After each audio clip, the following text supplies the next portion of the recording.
তত্ত্বাবধায়ক সরকার ব্যবস্থা বাতিলের রায়ের বিরুদ্ধে আপিলের অনুমতি দিল আপিল বিভাগের পূর্ণাঙ্গ বেঞ্চ। এ নিয়ে পরবর্তী শুনানি ২১ অক্টোবর। এর আগে সকালে শুনানিতে প্রধান বিচারপতি ডক্টর সৈয়দ রেফাত আহমেদ বলেন, তত্ত্বাবধায়ক সরকার ব্যবস্থা নিয়ে কার্যকর সমাধান প্রয়োজন, যাতে তা বারবার বিঘ্নিত না হয়।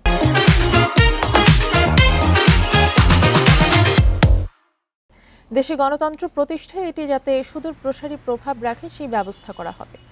২০১১ সালের ১০ মে সংখ্যাগরিষ্ঠ মতামতের ভিত্তিতে সংবিধানের ত্রয়োদশ সংশোধনী বাতিলের রায় দেয় তৎকালীন প্রধান বিচারপতি এবিএম খায়রুল হকের নেতৃত্বে আপিল বিভাগ। এটি পুনর্বিবেচনার জন্য গত অক্টোবরে আবেদন করে বিএনপি, জামায়াত সহ কয়েকটি পক্ষ।